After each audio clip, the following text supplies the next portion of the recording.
家好，我是来自华人策划协会特殊家庭支持服务协调员 Cindy，这位同样来自华人策划协会特殊家庭支持服务协调员魏，欢迎来到我们为何要等？回答有关新冠疫苗的问题论坛。我是在皇后区华拉盛华人策划协会工作，我们为本次论坛发放了问卷调查。大家好，我是来自布鲁克林社区中心的威。这次呢，我们也同样向社区发放了调查。那接下来呢，欢迎我们的论坛成员。首先是 Estelle Bushwick， 是一位活跃在社区中的药剂师。然后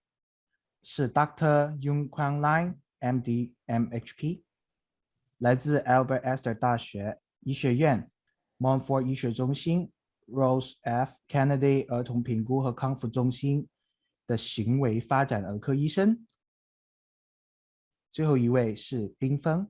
一位自闭症家长代表，以及是我们纽约州发展障碍议会成员。感谢各位嘉宾参加今天的论坛。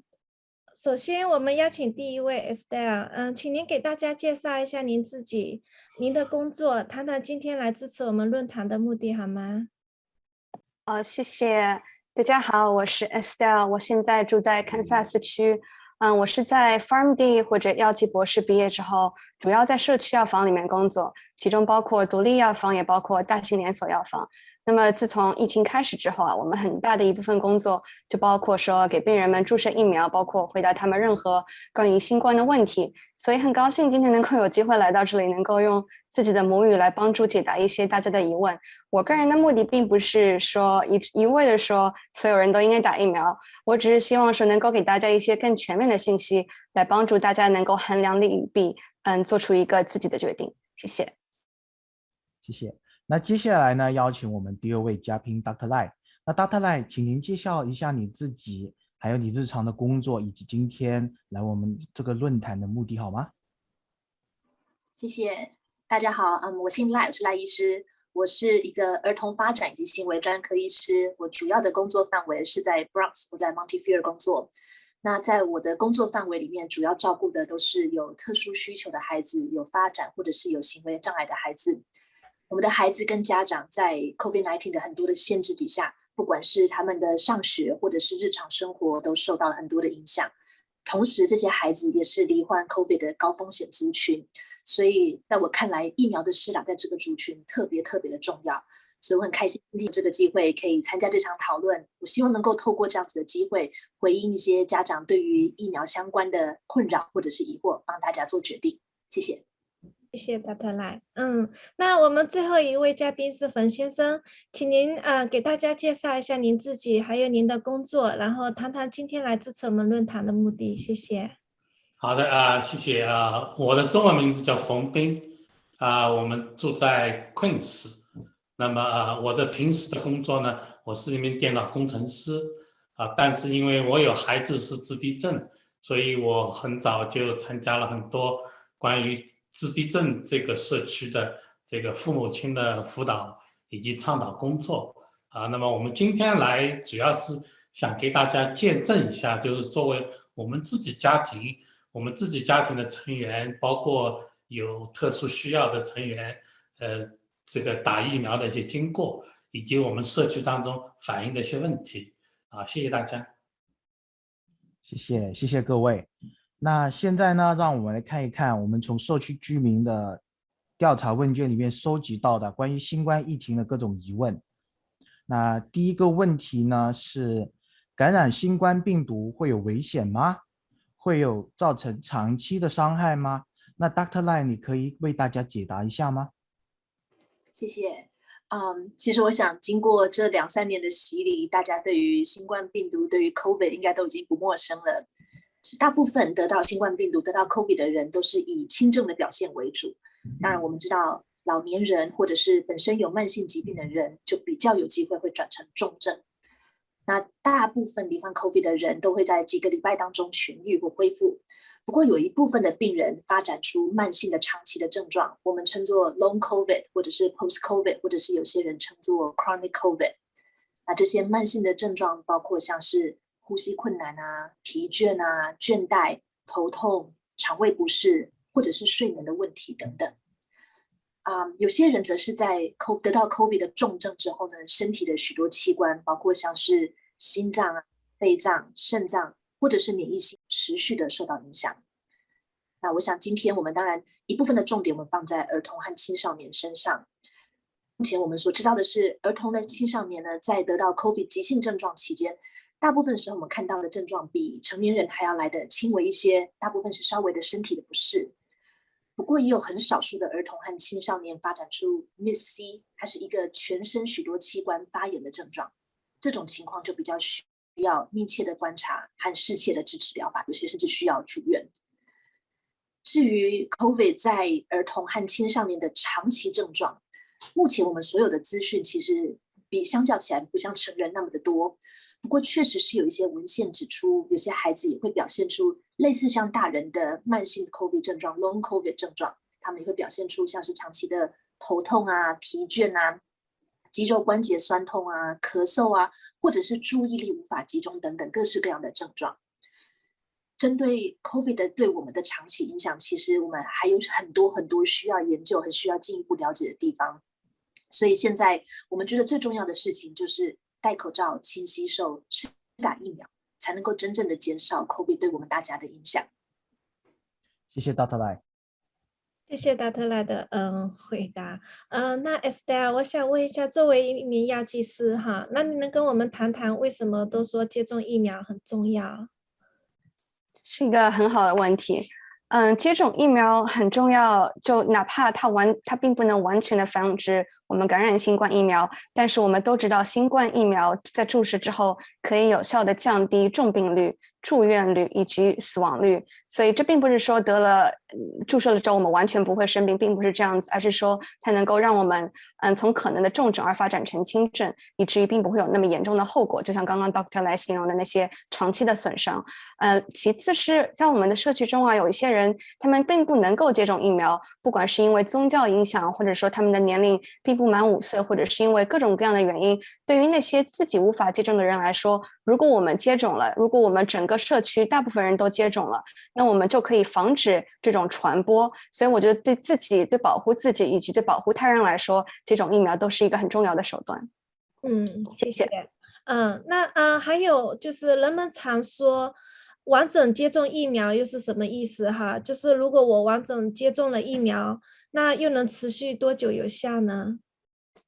我觉得在回答这些问题之前，我想首先的就是介绍一下我们美国市面上有的这几种疫苗。其实我们都知道有辉瑞、莫德纳和强生。首先辉瑞和莫德纳它们都是属于我们说的 mRNA 疫苗，它们的机制是当在实验室中打造的 mRNA 进入我们的身体之后，它会触发我们的细胞来产生一种就是能够触发免疫达的一种蛋白质。所以当真正的病毒之后如果来感染我们，那么我们的身体就可以有机会去识别和抵御这种外来的病毒。这样的 mRNA 疫苗如果我们只注射1针的话，我们免疫的应答其实是有限的。这就是为什么关于莫德纳和那个辉瑞我们推荐第2针，因为在第2针之后我们身体的免疫反应会有所加强。而强生疫苗它使用的是一种不同的机制，我们是称作为病毒载体疫苗，它是一种通过改良后的无害的病毒进入我们的体内来激发我们的免疫反应。而强生疫苗我们都知道它的初始系列只需要1针，所以当我们说到而一般来说通过打疫苗之后，一般我们的身体需要2周左右的时间来建立这个抵抗力，并不是说我们打完针之后马上就获得了免疫力，并不是这样，它是需要时间的。所以我们说的完整接种一般是指注射完辉瑞或者是莫德纳2针后的2周之后，或者说如果你注射的是强生，那么是强生的1针的2周之后，这样之后我们才称作为完整接种。当然有一些免疫力低下的人群我们是推荐额外的接种的，但是目前来说那些人并不要求有额外的接种才被考虑为完整接种，还是2针的2周后或是1针的2周后他们就可以被考虑为完整接种。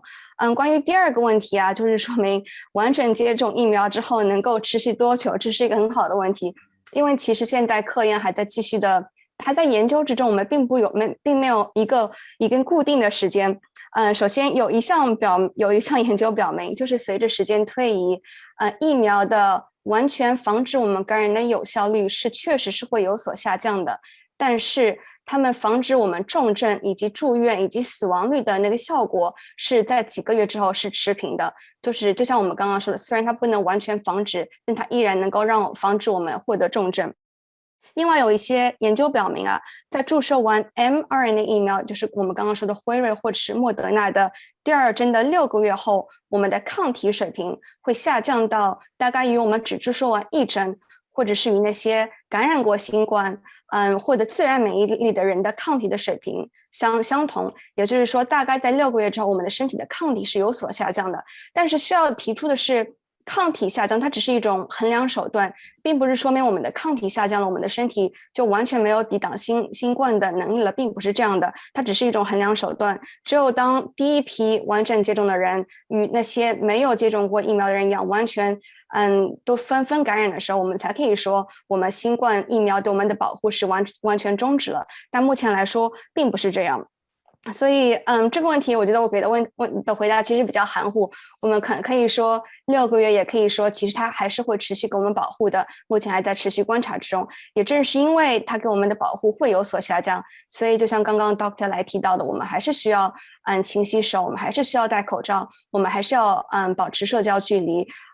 让他们在疫苗之外可以给我们提供一些保护。另外有一个概念我想要提到的是，我们刚刚说了什么叫做完整接种，目前还有一个词语，我们英文叫做 up to date， 就是叫做最新疫苗接种。我们都知道最新有那些加强针的出现，尤其是辉瑞啊或者是莫德纳，我们也推荐在接受完完整接种的5个月之后，有资格的人或者是年龄达标的人可以去接受这个加强。目前来说，这个加强针它的内容其实与我们之前第1针或是第2针是相同的，但是就像我们刚刚之前提到，它主要是为了能够触发我们的免疫系统再次的来有这样的一个保护。所以我们的加强针目前来说是对于随着时间推移疫苗有效率下降的一个答案。谢谢。谢谢 Estelle， 你非常详细的解答。同时这边还有2个问题是，一个人接种了疫苗之后会对身体有什么影响吗？我觉得这是一个很有趣的问题，因为我一开始想这个问题，我想怎么样算是对我们身体的影响呢？因为我们知道关于新冠疫苗其实有很多的误区啊，包括有人说新冠疫苗会不会使我得新冠，并不会，因为它并不是活体疫苗。还有一些疑问说那新冠疫苗会不会融入我们的细胞核来影响我们的 DNA， 也并不会，因为当它激发我们的免疫反应之后，疫苗的成分其实就自动的被我们的人体所排除掉了，所以它并不会在我们体内留着，也并不会以任何形式来影响我们的 DNA。 还有一些人觉得说疫苗会不会含微芯片，我觉得在我们华人社区中应该不是一个那么让我们担心的一个问题因为我们都知道我个人觉得我自己没有那么重要，不值得谁来用一个微芯片来追踪我，是吧？然后那另外一个关于对于我们身体的影响，我觉得就我们可能在讨论副作用这个问题。那其实新冠疫苗对我们人体的作用和很多我们都知道的疫苗一样，你注射完之后你的手臂会有些轻微的酸痛会有些红肿，那你整体来说我们会有一些可能说发热有些疼痛或者是发冷，或者是一些恶心这样的副作用。我觉得我个人觉得就是这些作用并不是说新冠疫苗使我们获得了这些副作用，而是说新冠疫苗激发了我们人体的免疫反应，所以我们才会有这样的反应。因为一般来说病毒或者是细菌它们是害怕高温环境的，当我们高烧的时候，其实就是我们的身体觉得我们的身体受到了侵害，我们需要来通过高温来杀死那些细菌和病毒，所以就会有这样的一些副作用。当然所以如果你在疫苗之后你有副作用的话，一般来说说明你的身体的免疫系统是有在工作的。但如果说你没有任何的反应，这也并不是说明你的免疫系统就没有工作，只是有的人的免疫系统它比较 loud， 它会有很大的反应，有的人免疫系统就比较乖巧，比较体贴，知道不要让你不舒服。所以我个人是从一些误区和一些新冠疫苗可能对我们造成的副作用上来回答的。不知道这些有没有帮助，或是还有没有任何别的相关的问题我可以解答的。谢谢。还有一个问题，谢谢你刚刚详细的回答。那还有一个问题是说，既然疫苗不能防止我们感染病毒，那我们为什么还要接种疫苗呢？我觉得这个问题其实就跟我刚刚回答的第一个为什么注射新冠疫苗很重要一样，一方面是为了降低重症住院以及死亡率，一方面也是主要是为了保护我们身边的人。那很好，谢谢 Excel。那刚刚呢，我们的医生还有我们的药剂师都做出了一定的解答。那我们这个时候呢，也希望可以听一听一些家长来分享一下他们的经验。那冯先生，你能谈谈当您还有您的孩子在接种疫苗以及加强针的时候的经验吗？好的，我们家呢4口人，到目前为止每一个人都刚才像那个 Esther 讲的 update， 就是我们每个人都打了加强针，包括前面的任何东西。那么对于我们来讲呢，我们的反应呢很正常，就是一般来说很大部分呢没有什么过多反应。我儿子打的，因为他是有自闭症。他是第一个打的，去年1月份就开始打了。他是打的 Moderna， 第一针没有什么反应，第二针的反应比较大一点，他请了1天假，但是后面的 boost 什么都没有反应，所以我们跟大家的这个效果差不多，可能稍微有一点感觉，但没有很大的反应，而且这个 boost 打了以后，我们也感觉很放心、很安全。谢谢冯先生。那我也听到你说您的孩子是第一个打针的，这真的很勇敢。那他是从小都是这么勇敢的吗？如不是，果不是，那既然他小时候怕打针，那你现在能给那些孩子是怕打针的、怕医生的那些家长们一点建议，怎么去训练他们的孩子可以勇敢的接种疫苗呢？我们在疫情发现的时候，打疫苗的时候，我们就看到一个比较比较普遍很多的现象，就是一般来说，特殊孩子，尤其是自闭症孩子的话，特别怕打针。我们小的时候，孩子打针都要好几个人要抱住围住，按住他。那么大了，当然现在他自觉了。如果你的小孩子非常怕打针的话，那么我们当时建议很多家长呢。先看看你自己的这个医生，因为很多家长是挂靠在服务于特殊的这个病人的 special needs 的 clinic， 比方说 YAI 啊，包括QSAC 啊，他们自己联系的附属的这个 nursery 呢，对这些孩子比较有经验。那么如果是你孩子是在那个机构服务的话，那么就地的就是从他们这个 clinic 去做。那么那些护士呢，对这些孩子，这孩子也比较熟悉了，因为他过去一直去那儿，他就减少这些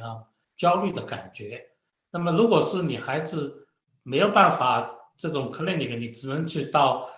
比如说government 的这个 pop up 那么有一个东西可以讲的就是，你可以跟当时的那个管理的人呢讲，我孩子有这个问题。那么有些孩子呢，可能不光是打针，他连排队或者是很嘈杂的这个噪音什么的，对他来讲都会引起很大的反应。那么这些方面呢，跟他们讲了以后，你可以减少排队啊，你可以帮你安排在一个比较安静的地方啊，对吧？那么包括他们有一些有经验的一些护士呢，会对你比较照顾什么东西啊，这也是，所以你要大胆的要把自己的情况跟那个医生、护士讲。那么我们已经看到很多家长这样弄了以后呢，孩子呢被处理得很好，很顺利的就把这个打针打下来了，对吧？这是我们的一点建议。很好，谢谢冯先生的回答。那接下来有一个问题是想问 Dr. Lai 哈，就是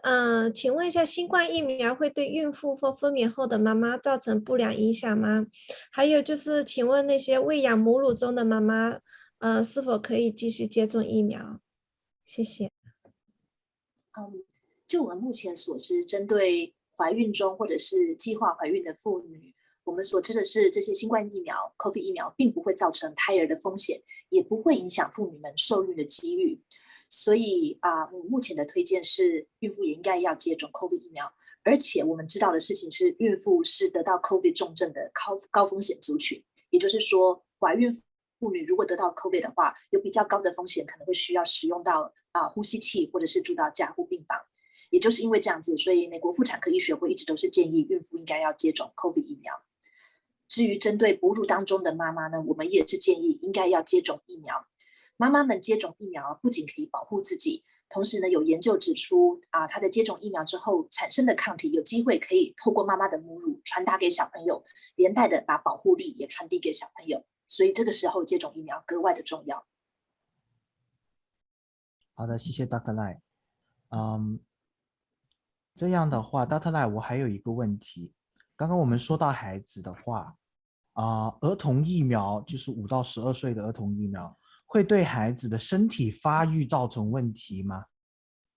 目前我们所知的是，没有任何的证据指出说疫苗对小朋友、青少年的发育有造成影响。不管是一般健康的孩子，或者是本身有发展障碍的孩子，他们的生理发育都不会因为施打疫苗而受到影响。那很好，谢谢 Dr. Lai。接着呢，有另外一个问题是从家长那里提出的，那就是作为一个家长，应该如何为他即将满12周岁的孩子选择疫苗？他是选择5到11岁的儿童疫苗呢，还是应该选择12岁以上的青少年疫苗？所以目前17岁以下的青少年及孩童都是接种同一个厂牌的疫苗，就是辉瑞的疫苗，差别只有在他们的剂量上面。那原则上5到11岁的小朋友接种的剂量比较低，12岁以上的小朋友就可以接种跟成人一样的剂量。那会依照当时小朋友在接种疫苗的当下实际的年龄，在施打的时候的施打的人员会做出剂量的选择。不过原则上他们施打是同一支疫苗。当然，随着会有新的研究的进展，或许我们会持续的有疫苗选择性的更新。大家可以向您的主治医师、向您的儿科医师询问，也可以在 CDC 网站上面查询最新的资讯。那说到儿童接种疫苗，还有另外一个问题，大家也知道，就是儿童在比较低的年龄段的时候呢，他不单是要接种新冠的疫苗，还有各种各样例如卡介苗之类的其他疫苗需要注射。那儿童可以在注射别的疫苗的同时接种新冠疫苗吗？可以的。所以目前美国儿科医学会它是支持 COVID 疫苗跟其他儿童青少年的常规疫苗同时的施打。不过刚刚为您刚刚提到的卡介苗通常是施打在婴幼儿身上，目前婴幼儿我们还没有开始接种 COVID 疫苗，所以应该是不会有这2个疫苗同时接种的问题。倒是其他的常规疫苗给比较大的孩子的话，是可以同时施打的。谢谢 Dr. Lai。谢谢Dr. Lai。那 Dr. Lai 这边还有一个问题，就是患有短期或长期疾病的普通人群在接种疫苗或者加强针时，有什么风险他们需要注意的？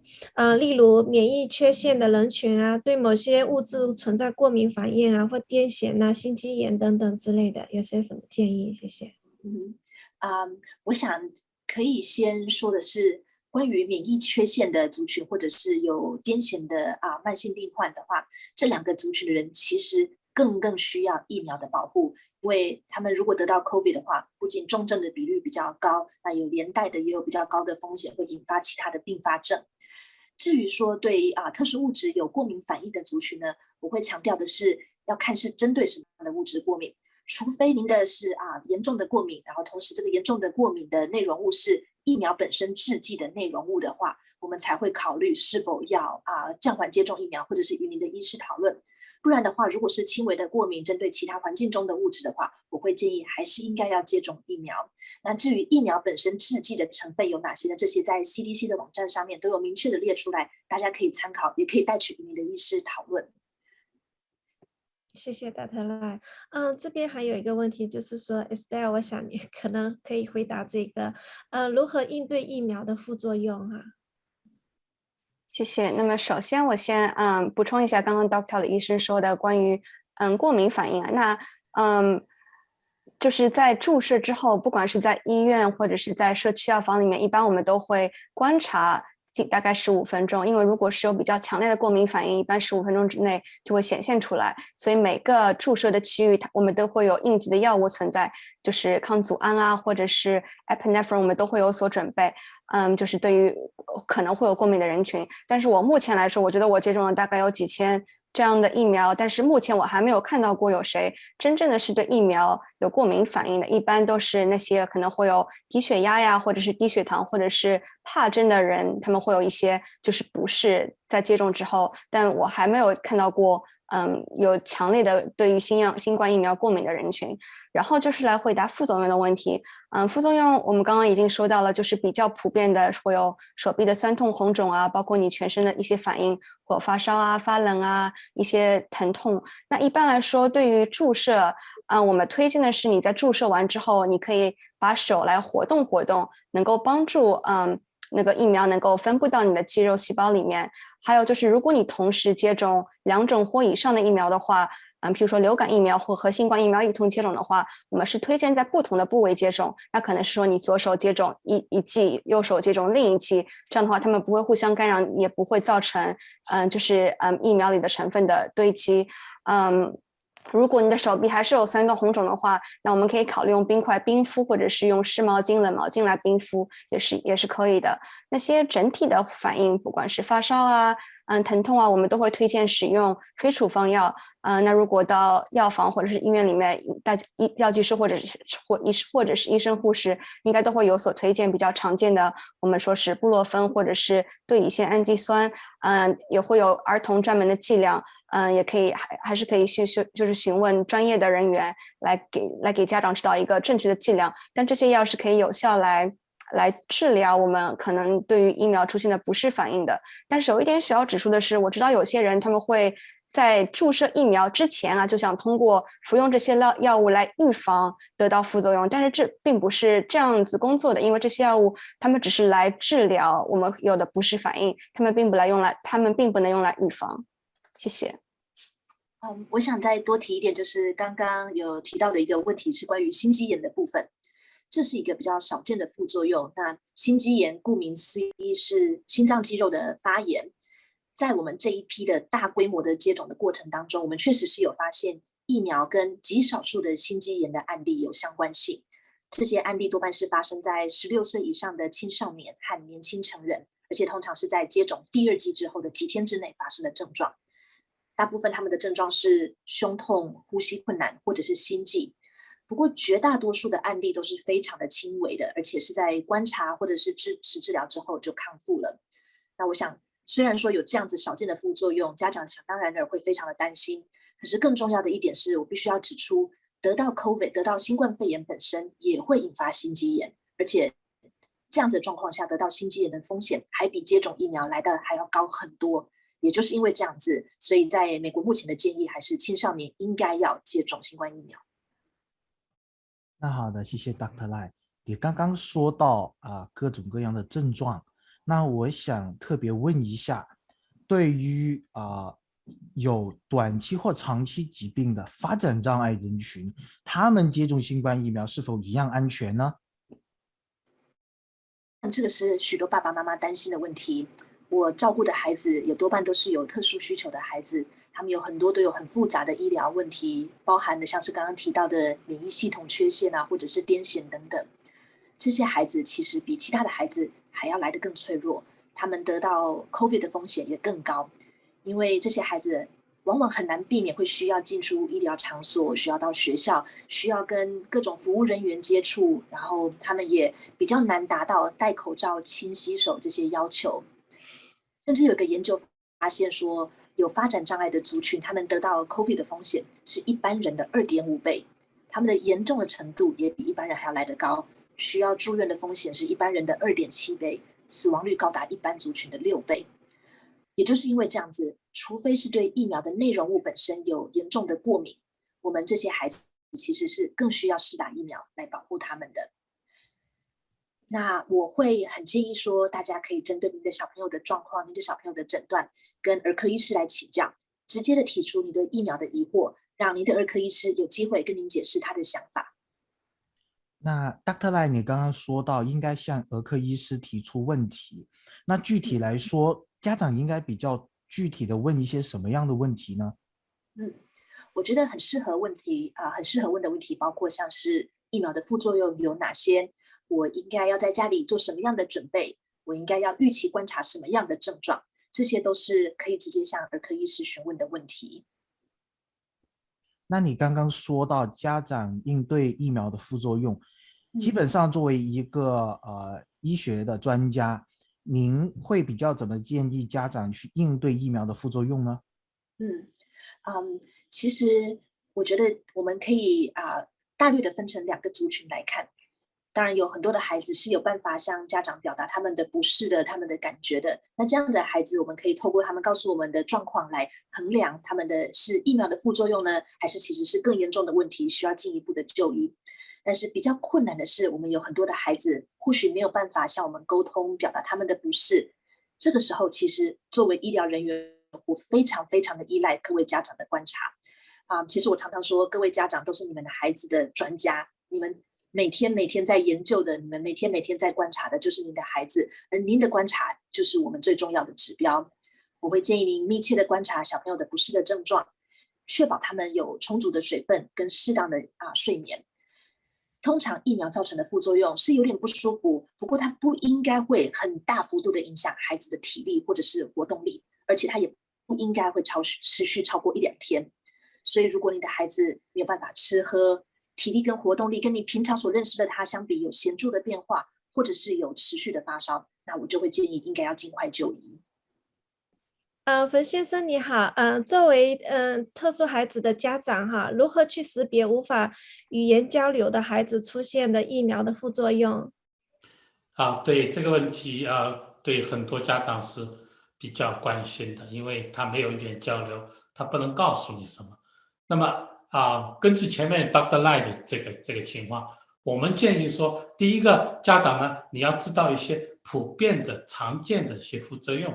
OK， 那么这些副作用呢，比方说有点酸痛有点头点晕那么这些副作用呢，可能1-2天当中就会过去的，对吧？这是你先有个底，孩子出现了不舒服以后，他会有各种各样的这个表现出来。那么对于家长来讲呢，重要的呢是你要观察，刚才Dr. Lai也讲的，如果是你自己是孩子是没有语言的话，那么你已经习惯有这个东西了。那么关键是你要观察他什么东西，对吧？你要观察他的一些日常的生活，吃喝拉撒有没有变化，要观察他有没有一些突然之间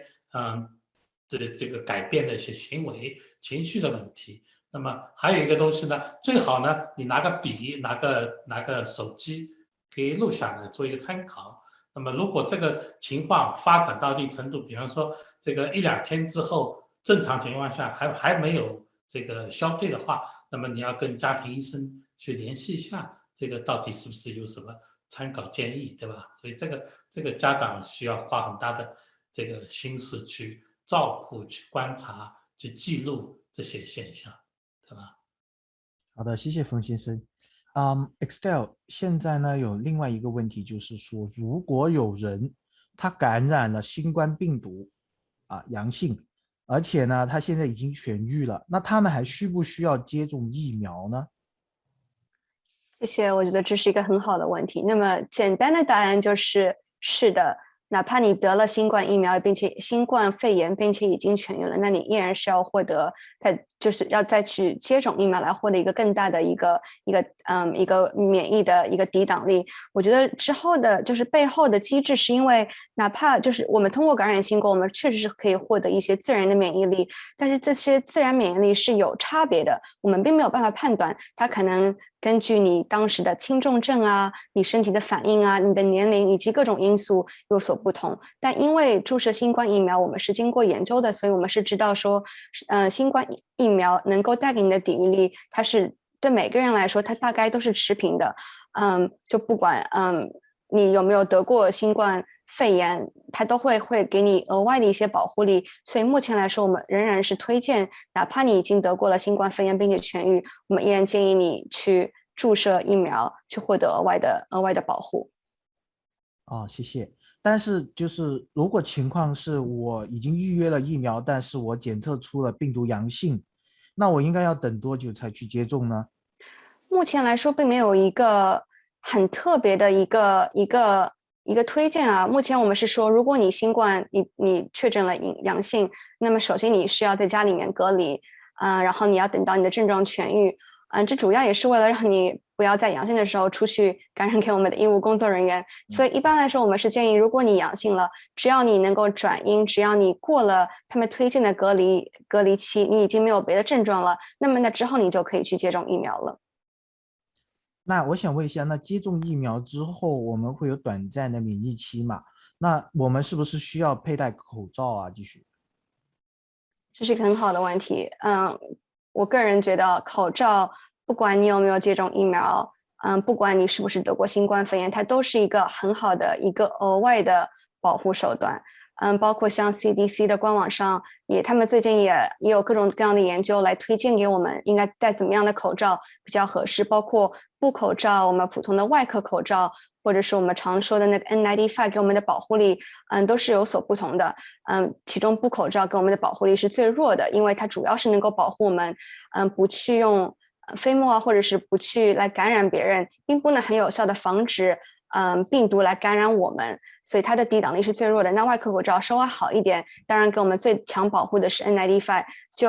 就我们刚刚讨论过的，因为新冠疫苗并不能100%的防止我们得新冠，尤其是你随着时间的推移，它给我们的保护力是有减弱的，所以我们还是建议大家能够戴口罩。那当然也分室内和室外，在室外的时候，如果你在空旷的室外，那你可能并不需要来戴口罩来抵挡一些什么，但如果你在室内，尤其是人潮比较拥挤的室内，那我们是建议戴口罩，有条件的话还是建议戴 N95。谢谢。谢谢 Estelle 的回答啊。那Dr. Lai 这边有个问题，就是有关于现在的新冠病毒 Omicron 变种，你有这方面的更多的信息吗？我们目前其实我们还在观察这一波相对来说像相对新的疫情。那我本身因为是在医院工作，所以看到大部分是在医院的状况。目前纽约州绝大多数的 COVID 的案例都是 Omicron 变异株。我们所知道的事情是 Omicron 的传播的速度比过去的其他的变异株都还要来得快，所以短时间之内我们就有了许多的病人，看起来他们的症状是比较轻微的。不过因为大量的传播，病人量也大幅的增加，目前已经影响到了许多医院，包括我们的急诊的负荷量。而且即使说 Omicron 的重症比率比较低，因为总病人数大幅度的增加，结果我们还是看到的一波急剧的增加的住院病人数，当然也就相对的挤压到了我们的床位的问题。目前看起来，即使说是施打了疫苗，好像还是有可能会得到 Omicron。不过疫苗确实是对减轻疾病的严重程度是有显著的帮助的，这是我们目前在医院看到的状况。谢谢。也就是说，现在也是对于这个疫苗，对于新冠Omicron 的病毒还是有效的，是吗？还是有帮助的。谢谢。谢谢今天3位嘉宾的到来。那在最后呢，我希望大家可以有什么可以和社区居民分享一下的。那 Estelle 由你开始先好吗？抱歉，忘了开麦克风了。好的，谢谢。那关于我刚刚回答的，就是有一个问题，我想要做一些补充啊，是关于大家在新冠痊愈之后需要等多久来注射疫苗这个问题。我刚刚说的大概只是普遍人群，对于有部分人群，譬如说，如果你接受了单克隆抗体或者是某些血清治疗的人，他们确实是需要等更长的时间的。还有包括像之前Dr. Lai 提到的一些获得儿童多系统炎症，就是因为感染新冠而获得儿童多系统炎症综合症的那些病人们，他们也需要与医生有额外的讨论，来看这些人群到底适不适合或再去接种新冠疫苗。抱歉，只是刚刚对我回答的一个补充。其他的我觉得我们刚刚其实都概括的差不多了。我觉得最主要的就是说，我们当然会有各种各样的疑问，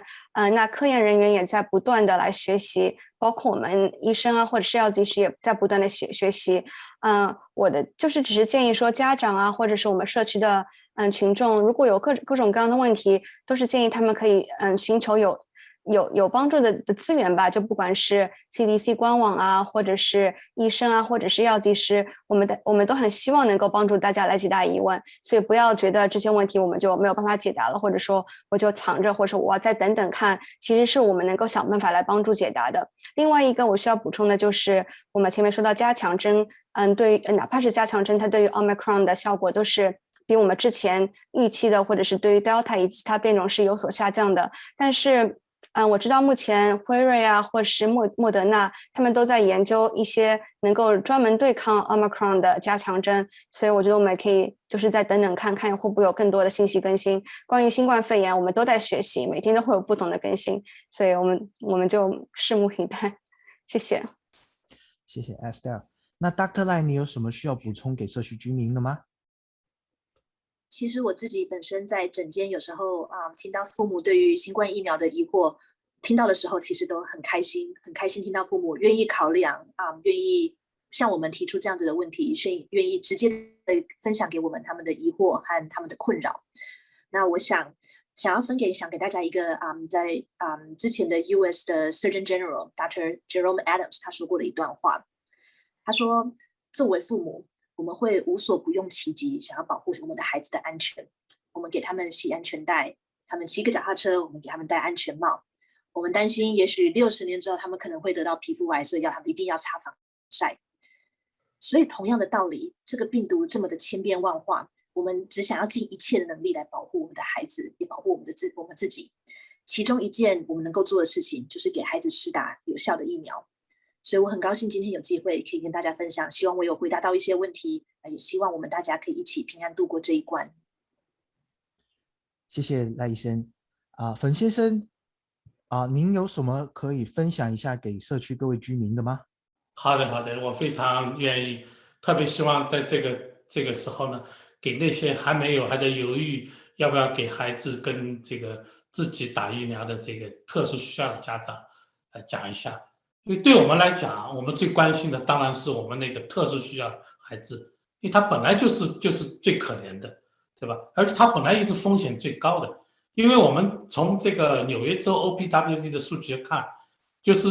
发育障碍当中得了新冠而致死的这个比例，要比平常的要高很多倍，对吧？从这个数据，从纽约州跟宾州的数据来看，我们看到有的甚至高到10倍左右。就是如果说他们得了新冠那个的话，他们的住院率、重病率跟这个死亡率都是非常高的。OK， 刚才 Dr. Lai 也讲了，这是一个。第二个呢，是我们自己作为父母，我们在这个时候我们不能出事情，因为出了事情以后，我孩子怎么办？对吧？就是说我儿子现在22岁了，我还没有把他安顿好，很多事情都没弄好了，你让我们怎么可以弄？对不对？所以是为了这个同一个目的，我们对我们这个特殊需要家庭来讲，孩子跟我们自己都是需要值得保护的。那么现在这个情况下，那么大的这个广泛的病毒，这么危险的这个情况，没有其他办法，这最好的办法就是打疫苗。所以是我们家就是，只要有机会，我们都打了，这个 full 的这个 vaccine， 包括加强针。对吧？我觉得这是非常重要的，保护好我们自己的孩子，以及保护我们自己，因为我们还有很长很长的路要走，好不好？所以请大家务必要当心，谢谢。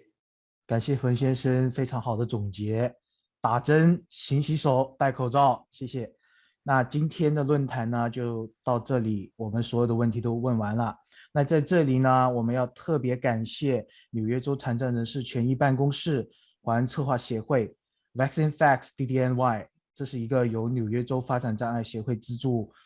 Rose K Kennedy 大学儿童评估康复中心执行的项目，以及纽约州新美国人办公室一起参加协助举办本次的论坛。如果大家想要了解更多的相关内容请大家访问以下列出的可靠信息。谢谢大家。